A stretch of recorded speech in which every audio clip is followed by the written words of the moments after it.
our desires. Yeah, that's very true. In any way we want, and we can ascribe any kind of logic or any sort of sentence or reason to further some sort of. It could be like just a momentary desire or some frivolous desire. Yeah. But then I think if you're a bit more like honest and genuine with yourself, then you can do a meditation, and then or like really like when you really look at yourself and you try and figure out what your purpose is or what your essence is or whatever, then I think it can be beneficial.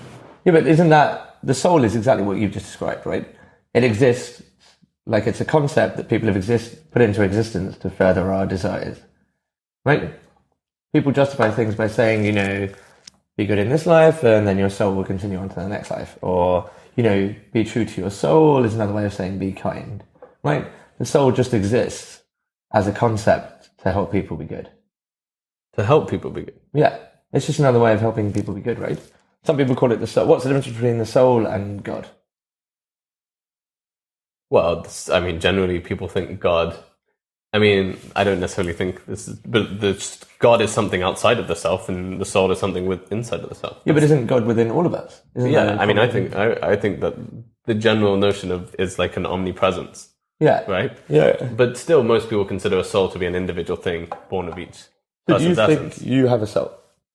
Well, like my kind of understanding of this, or how I kind of see it, is that we exist as energetic localities. Yeah. In like an omnipresent energetic capacity. And then we're all connected energetically? Yeah, so we're all connected. Or we have the potential to be connected, right? Just in the same way that matter is like a density, like of space, right? On the metaphysical level, the souls of people are densities, like densities of energy of God, or of space, of an energetic sort of. And then that energy spirit is the soul. Yeah. So that density of energy is the soul. Is the soul, and that's what's inhabited in these different beings. And that exists independent of our outer, like human shell or tortoise shell or whatever. So do you believe that pigeons have a soul? I don't know about that. Yeah, I would say I don't really see why a human being would have a soul and other animals wouldn't. What about plants? But I can't really. Yeah, I think maybe there might be. I don't know exactly, but the densities themselves might be different of this energy. Right? Well, that kind of fits what I'm saying. But so would a bigger person have a bigger soul than a smaller person, or would I have a bigger soul than a rat? Like, is that relative? Is size relative when it comes to the soul? I don't think it's to do with size. Maybe it could be.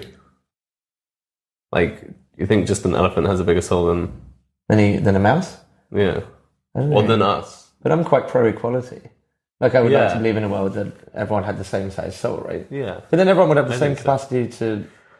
So I think the way in which we kind of like hierarchize animals and plant life and this sort of stuff is based on empathy. It's just based on how much we can relate to that species of being. So we consider ourselves to have souls. We consider us to be like very thinking, feeling beings. And we look at somebody like an animal, which seems somewhat to mirror our behavior and our engagement with the world. And we ascribe the thinking and feelingness to that animal. So we can say that the dog has a soul, but we look at an ant and we don't see an ant behave and respond in the same way that we do. So we don't ascribe a soul to it as much. Yeah, but and then when we see a plant, we're like, no, this can't have a soul. And then we see a rock, we're like, motherfucker, no. Yeah, but is that only because the ant doesn't respond to us in any way? But I think the ant probably does respond to us, but not in the way that we necessarily understand. Like, not in the way that we can. Well, but the ant runs away from us, right? Yeah, often. So maybe that's why we think it doesn't have a soul, because it's running away from us.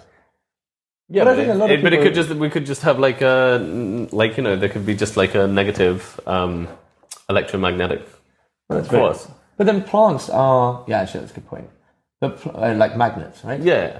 But plants. But a lot of people see plants and see beauty, right? Like the Little Prince, right? He definitely thought the rose had a soul, right? And I think we've all thought that plant at some point had a soul. Yeah, I think like at least like a living force or an energy, and Or like a tree, right? Like a huge, beautiful tree. I think that definitely has a life force. Yeah, for sure. I mean, yeah, for me, I mean, I've spent time, hugging trees and talking to plants and stuff, and it's kind of. It seems, I don't know, it sounds so crazy that like the idea of talking to plants, but I think it's sort of, in a sense, crazier not to. Yeah, but do you only talk to them because they don't talk back? You can just continue with your thoughts. Yeah, that's why I love plants. Like with you in this podcast, like, you're always wanting to talk or something. It's a nightmare. But I think like the idea that a plant has an energy and that can actually receive and respond to what you're doing or how you're behaving makes a lot of sense. The idea that they interpret or feel the world in the same linguistic system that you do, sense. I struggle with. Yeah. But then that suggests that anything can be receptive to us, right? Yeah, I mean, like anything anything with an energy, right? Anything with an energy. Yeah, well, I think like a presence of something or someone does not have no effect on its environment and never can do. Yeah, so like we all us in the presence of an ant doesn't do nothing to the ant and doesn't do nothing to us. We might not be so aware of it, and it might be so small. Yeah. But I think they all affect each other. Every little thing affects each other in the environment and the composition of things. So back to my theory that I don't think I have a soul, or maybe one can gain a soul. Do you ascribe to that theory that potentially you have a soul, but it continues to cultivate within you? So at the start of your life, you potentially have a small soul, and by the end of your life, hopefully you have a bigger soul. And maybe for other people, it goes the other way around, right? They start off with a normal sized soul, and it decreases. Do you ever like plateau? But in life, would you ever plateau? You would never plateau in life, right? Well, like life's kind of like a curve in like. Yeah, but there's peaks and troughs, right? I don't think there's ever a plateau. But often you can compare like being a baby with being. It's more like or person, right? And then the circle of life. It's sort of you start to mimic the attributes you had as a child. Yeah, but right? I'm focusing specifically on a soul. But the way energy peaks and troughs. Yeah, like I think it would be impossible for a soul to plateau. Okay, so you're going up and down, and it's all just quite chaotic. Yeah, or maybe you're just going like an ECG, maybe. Yeah, like an ECG, right? Because your faith would, or whatever causes your soul to grow, there would be peaks and troughs, right?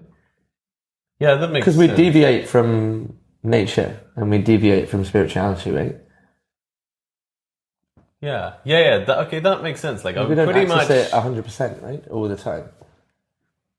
Yeah, I don't know. It's just weird that the soul seems like, as a concept, something which is very like tidy and like whole. Yeah, and it's not like we don't see it as this like moving, evolving thing. Yeah, but really, it's a lot more fluid, right? Maybe actually. But why? So I was really like not with you. Yeah, but until now. Until now. So should we stop the podcast right now? Boom. No, but it's true. Like, I don't know if we see everything else, like we see love as a fluid energy. We see everything as a fluid, sort of moving energy that can peak and trough. Why wouldn't we see the soul in that way? Yeah, but why do people see the soul as just fully formed thing? Aren't you born with something, with an energy, like a dynamic energy, rather than like a nothing? But why would that energy not grow? Or why would it not decrease? Okay, so it can grow, but you're born with something. It's not you're born with nothing. You're born with a soul that morphs, that is dynamic. But it's not like you find one like while looking at the grape aisle in Sainsbury's.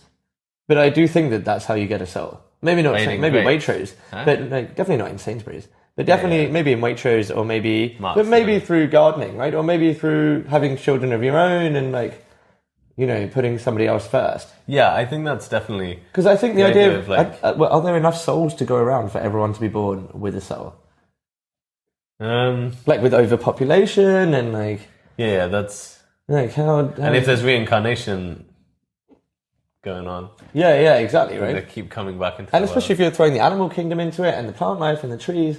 Like how can there be that much energy? Like surely... Yeah, but you can say like... are there enough atoms to go around? Okay. But I just... Maybe not. Yeah, but fine. But if everyone has a soul, what's the point of a soul? What the hell? It's like, if everybody has eyes, what's the point of eyes? They serve a function, right? Yeah. Yeah, but like, if we say the soul is, like, the body is the home for a soul to inhabit. But then, okay, fine. So say everyone has a soul. Why do so few people access their soul? Or why do so few people even take it into account? Yeah, but not everybody believes in a soul either. Oh, so do you think that you only have a soul if you believe in it? Oh, maybe that's interesting. Yeah, actually. like, because I have a right foot, regardless of whether I believe in it or not. So right? I definitely think that, okay, like, your relationship with the world, like, changes quite fundamentally whether you believe, and your relationship, if there is a soul and you don't believe that you have a soul, then you mask its interaction with the world, right? But if you believe in a soul and you do have a soul, then it frees its like space to inhabit the world and interact with the world. But is it a fluid belief? I don't know anyone that, doesn't believe in a soul and then now believes in a soul, and vice versa. I think people are very stuck on their belief within a soul. No, I don't think so. Yeah, I think so. I mean, generally, people are very stuck until they're unstuck, and then they get stuck again in another in a different space. Yeah, in a different space. Yeah, we're just all playing stuck in the mud, but with ideas. In the cosmos. Yeah. We're playing stuck in the mud with ideas. Exactly. But then we should be fluid with ideas, right? Yeah. So at the start of this podcast, I didn't believe that I had a soul, but at the end of this podcast, I know how to get a soul. Have you got one? And why would I want one? Yeah. You still haven't explained to me why I would want one. Just say I have a soul. What do I fucking do with it? Because it's all the rage. Everybody wants a soul. Okay?